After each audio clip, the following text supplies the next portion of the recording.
30일.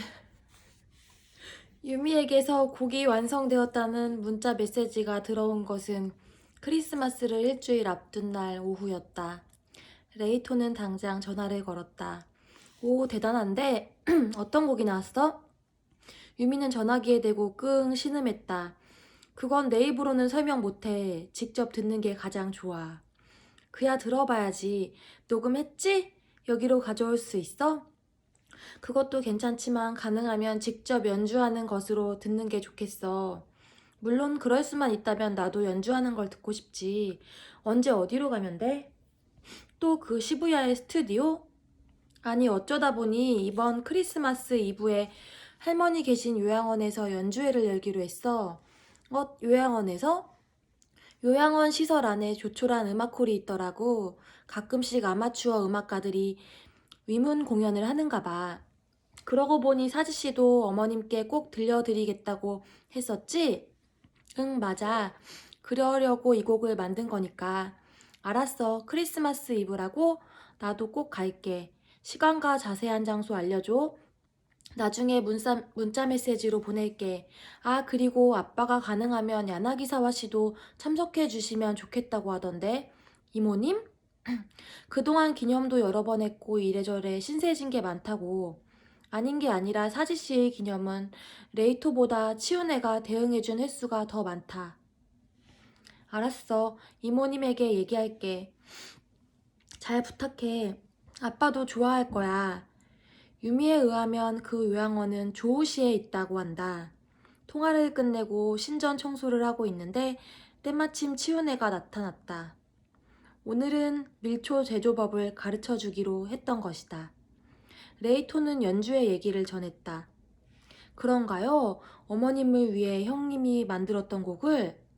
하지만 어머님은 인지증을 앓고 계시다고 했지요? 그 상태에서 곡을 듣고 이해할 수 있을까요? 뭐든 조금이라도 전해지면 된다. 라는 게 사지씨의 생각인 것 같아요. 만일 그렇다면 정말 멋진 일이잖아요? 치훈애 씨도 공감하시죠?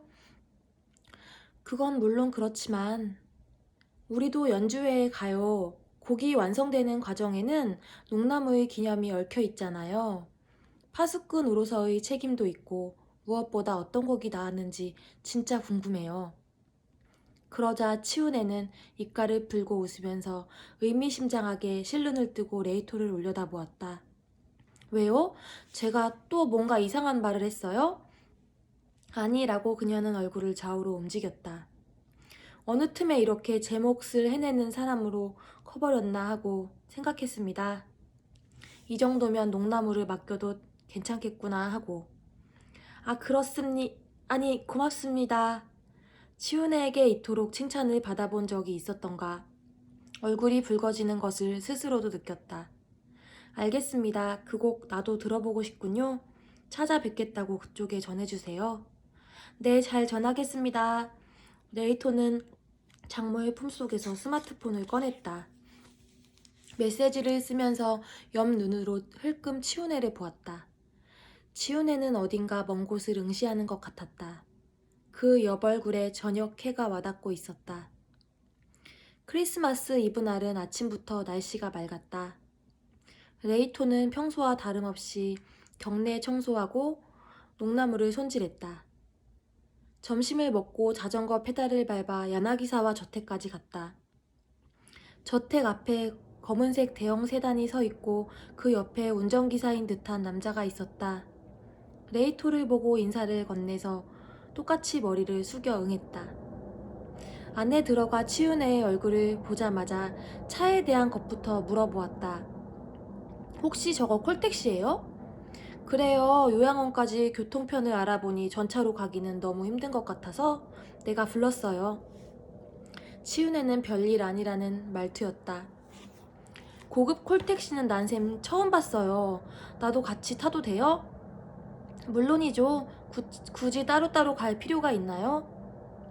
아니요, 저는 야나기사와 그룹 직원도 아닌데. 그건 염려할 거 없어요. 회사 명의가 아니라 개인적으로 예약했으니까요. 야호! 라고 레이토는 양손으로 V자를 그렸다. 아, 이럴 줄 알았으면 좀 더 근사한 옷을 입고 올 걸 실수했네. 오늘도 항상 입는 마운틴 파카다. 나름 나들이뻘인데 어쩌다 보니 이제는 평상복이 되어버렸다.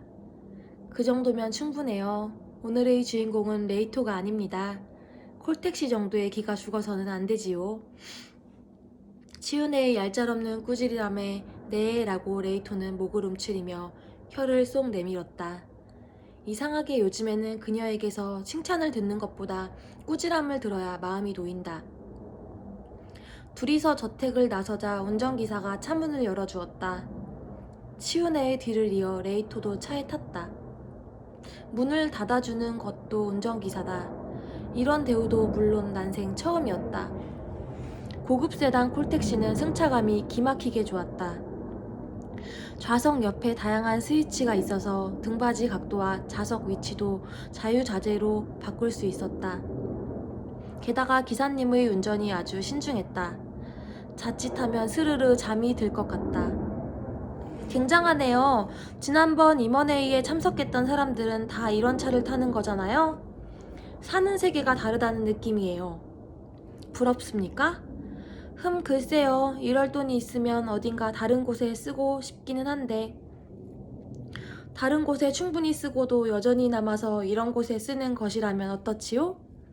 진짜 그런 거예요? 거기까지 가버리면 나는 상상도 못하겠어요. 항복.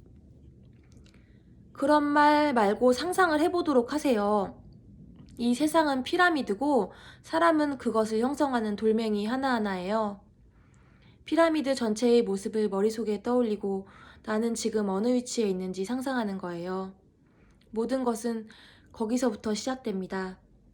위를 향하는 것도 아래로 떨어지는 것도 레이토 하기 나름 레이토의 자유예요. 거기까지 말한 참에 치윤애는 미간을 좁혔다. 왜 그러지요? 내 얼굴에 뭔가 묻었나요? 아니요 라고 레이토는 손을 저었다. 저도 모르게 그녀의 얼굴을 빤히 바라본 모양이다.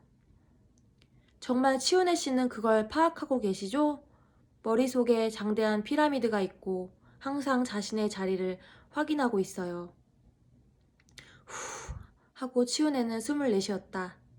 그렇군요. 레이토는 이미 내 염원을 받았지요? 새삼 언어로 누누이 설명하는 바람에 썰렁했나요? 아니요, 수념을 했어도 도저히 치윤애 씨의 모든 것을 이해했다고는 할 수 없어요. 앞으로도 많이 가르쳐 주십시오. 그거 진심으로 하는 말인가요?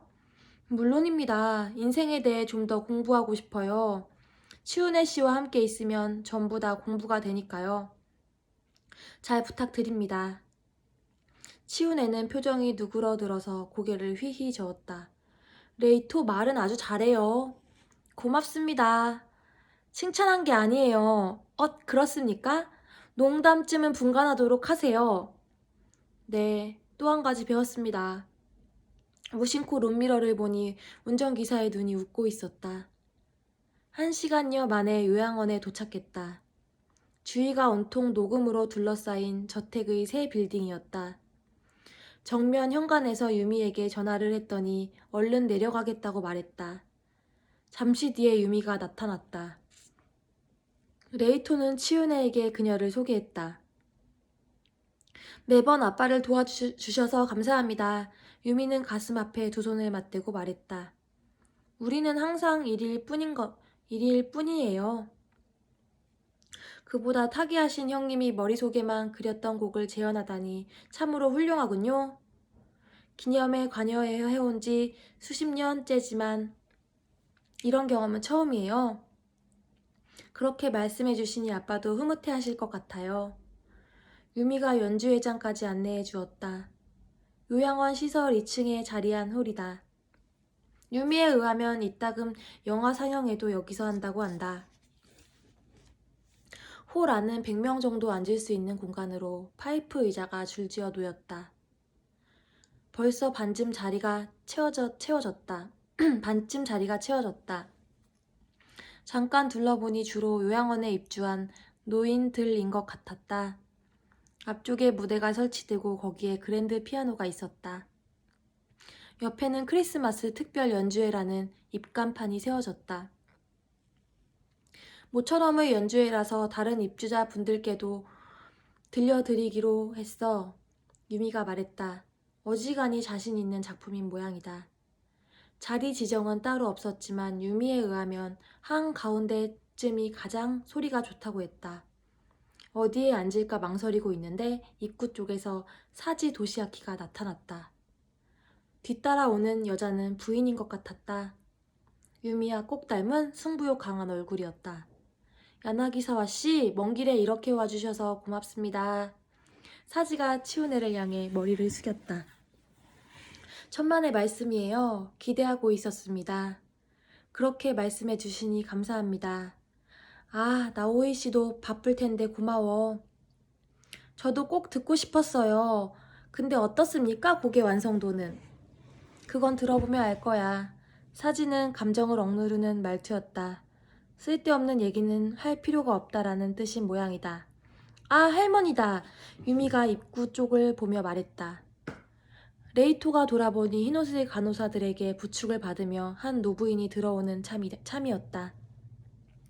자그마한 몸짓에 안경을 쓰고 있었다. 꽃무늬 카디건을 걸치고 한 걸음 한 걸음 지팡이를 짚었다. 사지 다카코라는 이름을 유미가 다시금 알려주었다. 사지 씨와 부인이 달려가 손을 거들었다. 다카코는 부축을 받으며 천천히 걸음을 옮겼다. 그 얼굴은 무표정하고 눈의 초점도 맞지 않았다. 모두의 안내를 받아 다카코가 레이토 일행 옆으로 왔다. 의자에 앉으면서 뭔가 혼자 중얼중얼하고 있었다. 학교라느니 급식이라느니 하는 말이 귀에 잡혔다. 할머니가 평소에는 좀채 자기 방에서 나오지 않아. 유미가 레이토의 귓가에 대고 말했다. 근데 소풍이나 운동회라고 하면 좋아라고 나설 채비를 하신대. 아마 학교 다니던 시절이 떠오르는가 봐. 하긴 전에 왔을 때 나한테도 선생님이라고 했어. 다카코의 자리가 정해지자 그녀를 중심으로 양옆에 사지와 부인이 앉았다. 유미는 사지의 왼편이다. 레이토와 치우네는 다시 그 옆으로 나란히 앉았다. 다른 입주자들도 속속 들어왔다. 문을 문득 둘러보니 좌석이 대부분 채워져 있었다. 이윽고 시간이 되었다. 요양원 직원인 듯한 중년 여성이 무대에 올랐다. 지금부터 크리스마스 특별 연주회를 시작하겠습니다. 피아노를 연주해 주실 분은 피아노 강사이자 음악 평론가이신 오카자키 미나코 씨입니다. 자, 그럼 오카자키 씨 부탁드립니다. 왼편 윙에서 빨간 드레스를 입은 오카자키 미나코가 나타났다. 오늘을 위해 머리 스타일도 화사하게 다듬고 온 모양이다. 화장도 화려하지만 기품이 있었다. 그녀가 웃는 얼굴로 관객석을 향해 머리를 숙이자 박수 소리가 끌어올랐다. 오카자키 미나코는 피아노 쪽으로 몸을 돌렸다. 그 얼굴에서 웃음은 사라졌다. 그와 동시에 박수 소리도 멎었다.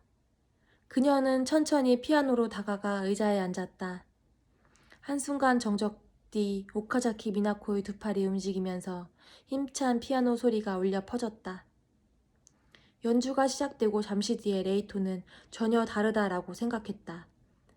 물론 곡 자체는 이전에 시부야의 스튜디오에서 들은 것과 동일하다. 하지만 음의 중첩이나 구성의 복잡함, 그리고 섬세함은 그때의 것과는 비교도 안 될 만큼 전체적인 인상에서 전혀 질이 달랐다. 단순한 무지청과 정교한 무늬가 들어간 테피스트리 정도만큼 차이가 난다. 귀를 뚫고 들어온 선율은 몸속 저 깊은 곳까지 울렸다. 그 잔향을 음미하는 참에 다시금 새로운 음의 전개가 더해진다. 자신의 몸이 호응하는 감각에 레이토는 도취되었다. 언제까지고 그 선율에 몸을 맡기고 싶었다. 명상과도 같은 경지에서 레이토를 현실로 다시 끌어낸 것은 뜻밖의 것이었다. 쥐어 짜내는 듯한 가녀린 소리가 귀에 들어왔던 것이다. 쿠오 쿠오라고 들렸다. 그건 오른편에서 나오는 소리였다. 레이토가 옆을 돌아보니 유미도 마찬가지로 그쪽으로 고개를 돌리고 있었다.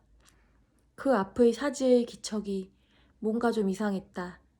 느닷없이 누군가 일어섰다. 유미의 할머니 사지 다카코였다. 소리를 내는 것은 그녀였다. 쿠오, 쿠오. 이윽고 레이토도 그녀가 어떤 말을 하는지 알아들었다. 기쿠오라고 하는 것이다. 기쿠오, 기쿠오, 피아노, 기쿠오. 뭔가에 들씌운 것처럼 그 말을 되풀이하고 있었다. 어머니! 라면서 사지가 자리에서 일어섰다.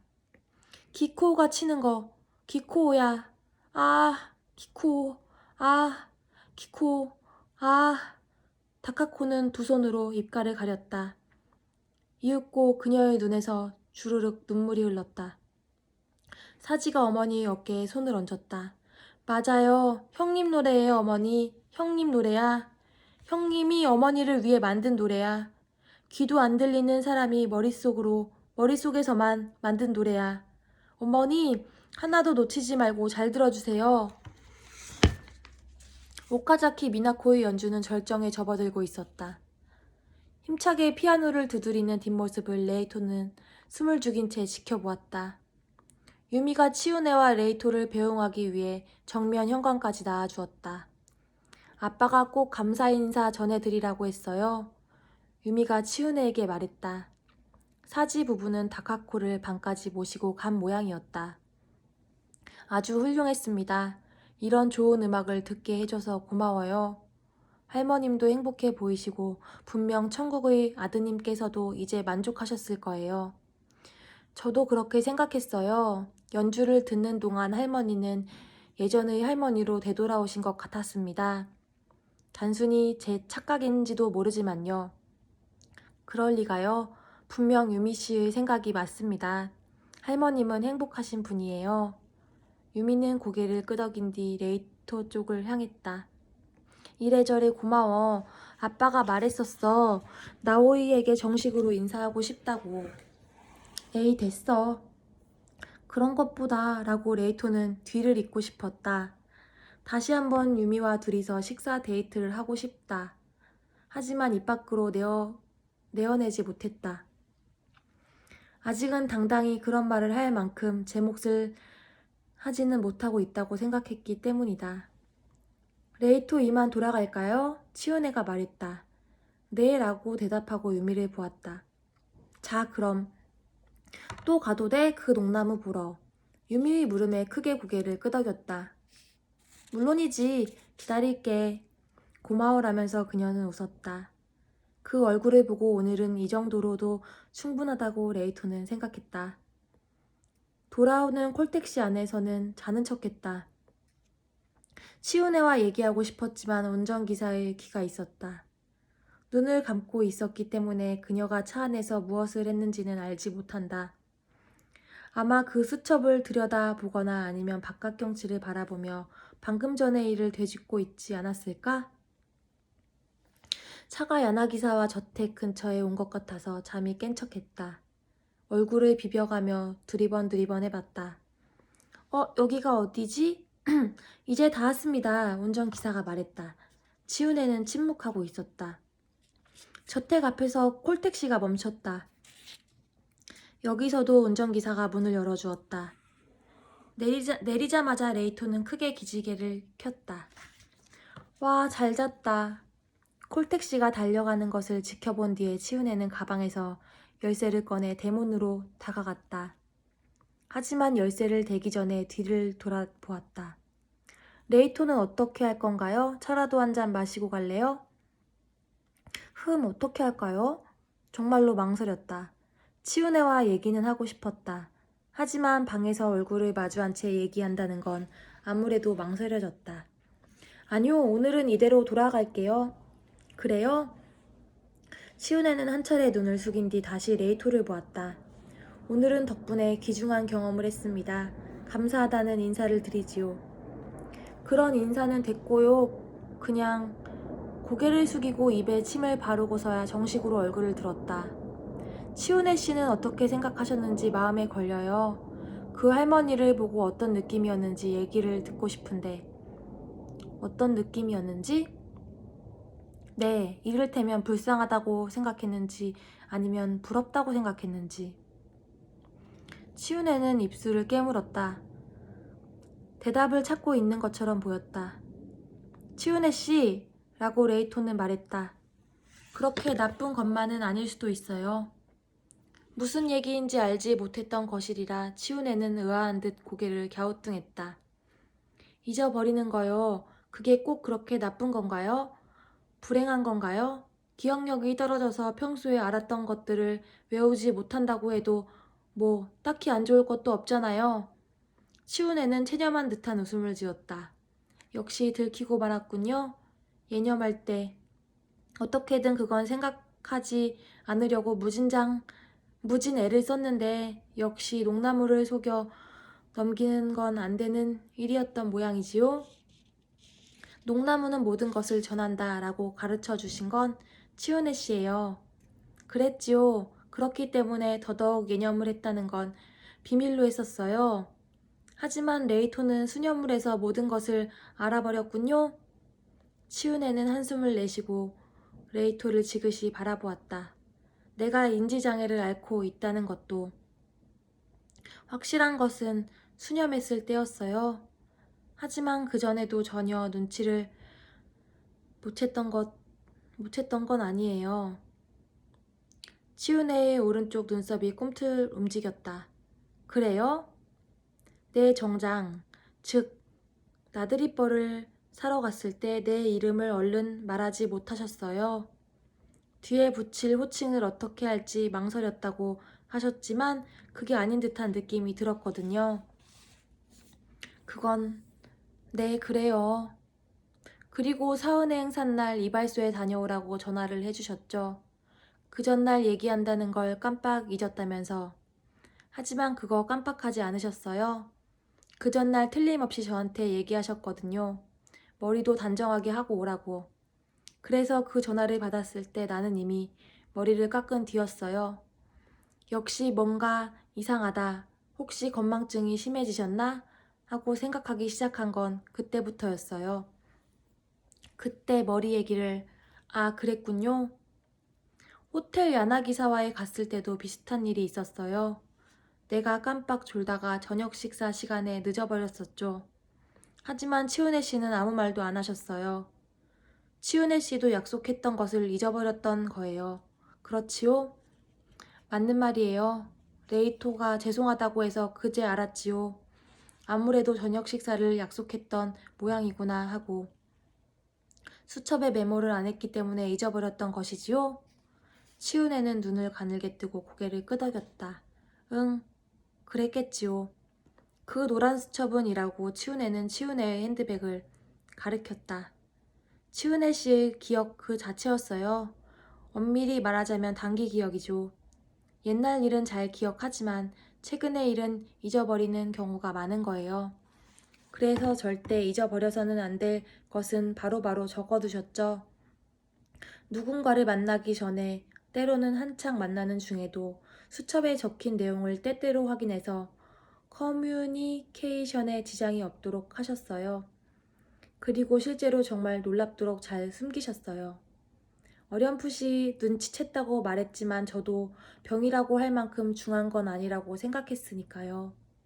단순히 연세가 있으셔서 깜빡깜빡 하시는 거라고만 생각했어요. 근데 실은 수첩의 활용과 순간적인 적응력으로 그걸 다 뛰어넘었던 거예요. 치우네가 핸드백을 열고 수첩을 꺼냈다. 내가 이상하다는 걸 알게 된 것은 1년 전쯤입니다. 조용히 말하기 시작했다. 약속을 잊어버리고 똑같은 상품을 몇 번씩 사들이고 그런 일이 부쩍 많아졌어요. 망설이다가 병원에 가서 상담해봤더니 가벼운 인지장애라는 진단이 나왔습니다. 즉, 인지증 예비군이지요. 그 중에서도 가장 많은 알츠하이머형이라는군요. 어느 정도 진행을 늦출 수는 있지만 막는 건 불가능해서 앞으로 점점 증세가 악화될 거라고 했어요. 그래서 나는 어느 정도 지장이 없이 생활이 가능한 동안 미리 손을 써둘 필요가 있었어요. 회사와 관련된 것은 고문직을 사직하면 해결될 일이지요. 가장 걱정스러웠던 것은 기념이었습니다. 농나무 파수꾼 일은 어떻게 할 것인가. 한시바삐 후계자를 결정해야 했어요. 그래서 나한테? 그때 당장 레이토로 정했던 것은 아니지요. 물론 나와 가장 가까운 혈연이지만 벌써 몇 년째 연락한 적도 없었고 어떤 인물로 자랐는지도 알지 못했으니까요. 하지만 다른 혈연이라면 마사카츠 씨나 가스시게 씨 쪽 자녀들이고 그렇게 되면 오촌을 넘어버려요. 아무리 그래도 너무 멀지요. 어떻게 해야 할지 난감해하던 참에 마침 후미 씨에게서 레이토가 경찰에 잡혀갔다는 소식이 들어온 거예요. 크게 실망하셨겠네요. 몹쓸 놈이 되어 있어서. 실망하지 않았다고 하면 거짓말이 되겠어요.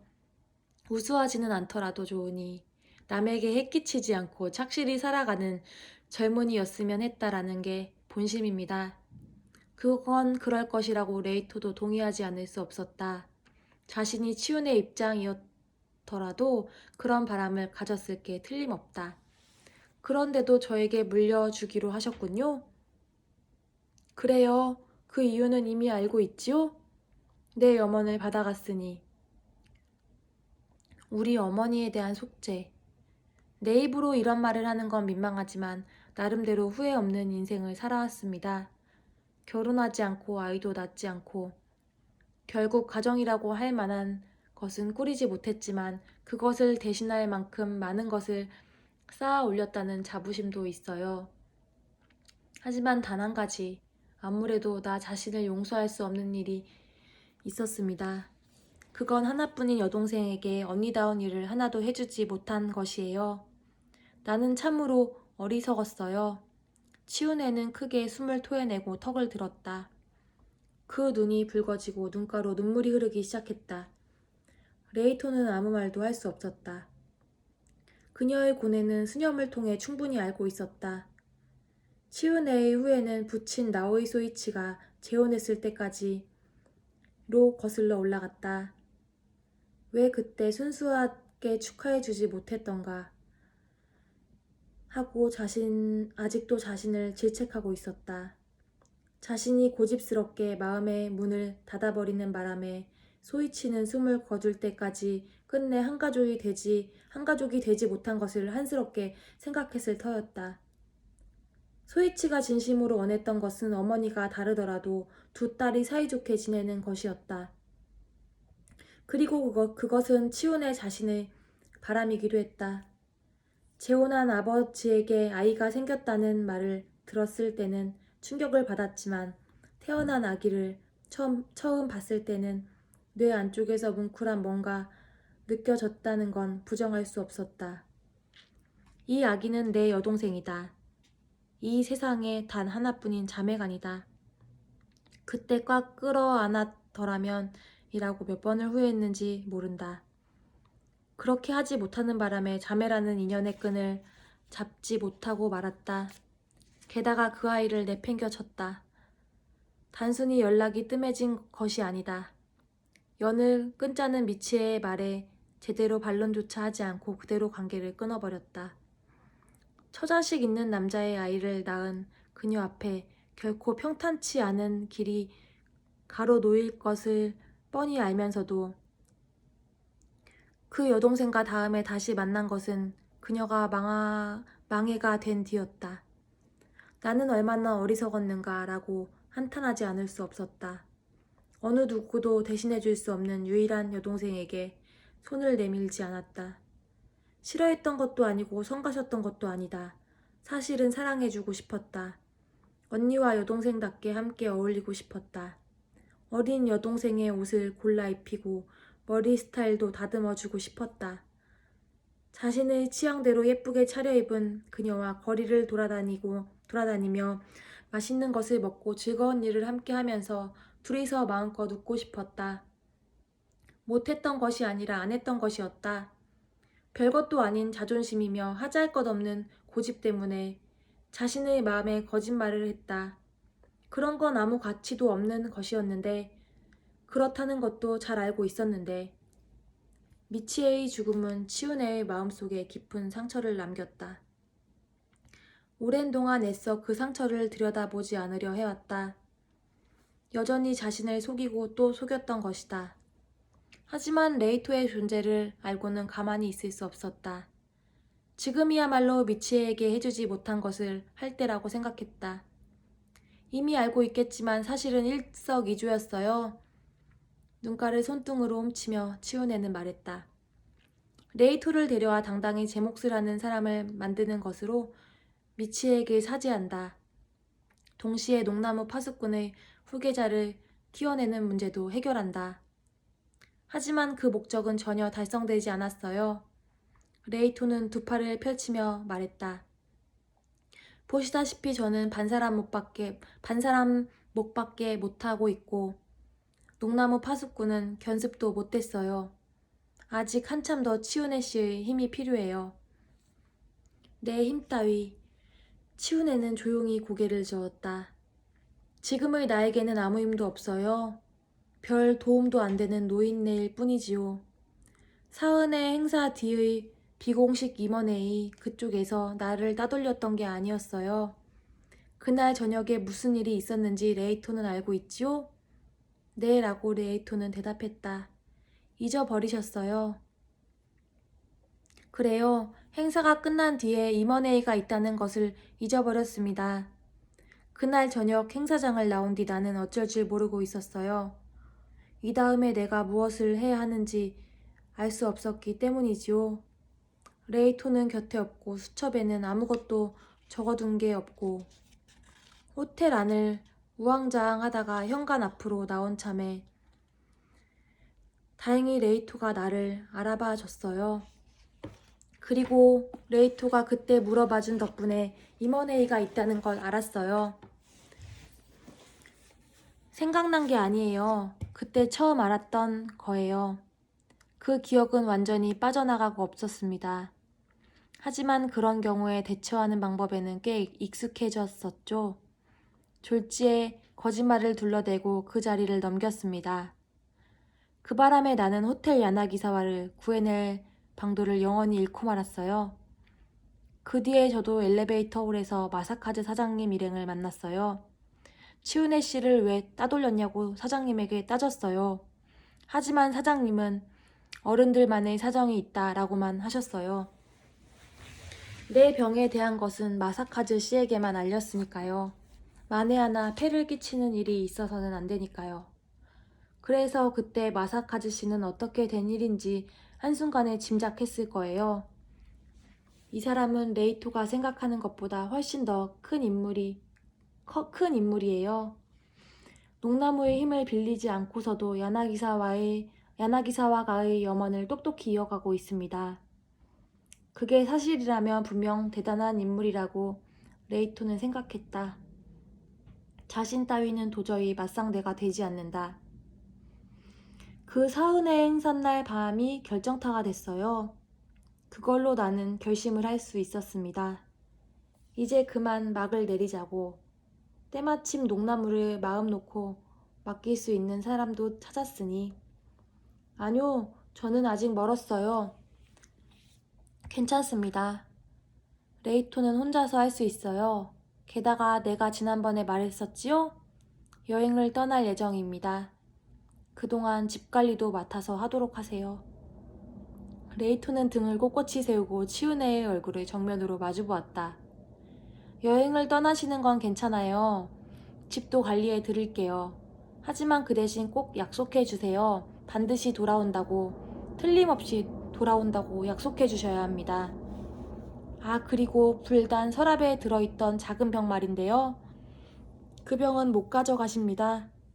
그 병에 들어있는 하얀 가루는 치우네 씨가 집을 비우신 동안에 제가 없애도록 할게요. 하얀 가루의 정체는 극약, 아비산이었다. 어딘가 멀고 낯선 땅에서 그 하얀 가루를 입에 넣는 이미지가 치우네의 사념한 귀퉁이에 있었다. 그것을 레이토는 농나무를 통해 감지했던 것이다. 치우네는 서글픈 눈빛을 던져왔다.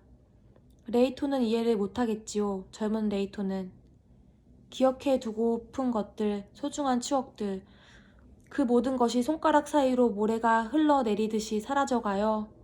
그것이 얼마나 무서운지 알겠어요? 친하게 지내던 이들의 얼굴마저 차례차례 잊어버립니다. 언젠가 분명 레이토도 잊어버리겠지요. 그뿐만이 아니라 잊어버렸다는 자각마저 없어져요. 그게 얼마나 슬픈지, 얼마나 괴로운지 레이토가 알겠어요?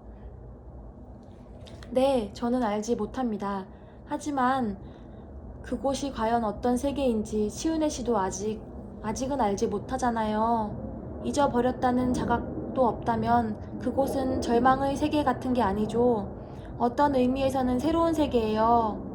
데이터가 차례차례 삭제된다면 새로운 데이터를 자꾸자꾸 입력하면 되잖아요.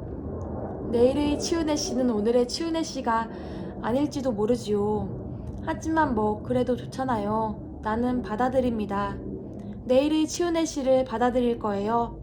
왜요? 그러면 안 됩니까? 치우네는 눈을 반짝인 뒤 지그시 레이토를 보았다.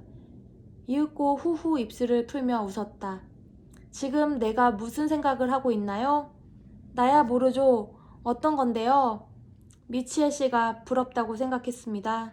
진심으로 샘이 나는군요. 짧은 인생이나마 이런 멋진 아들과 함께 살 수 있었다니 참 얼마나 충실한 하루하루였을까. 치우네 씨, 눈물 짜는 얘기만 해버렸군요. 한 가지 보고할 것이 있습니다. 이제 나와는 상관없는 일이 됐지만 일단 알려드리도록 하지요. 치우네는 수첩을 펼쳤다. 야나스 코퍼레이션에서 연락이 왔습니다.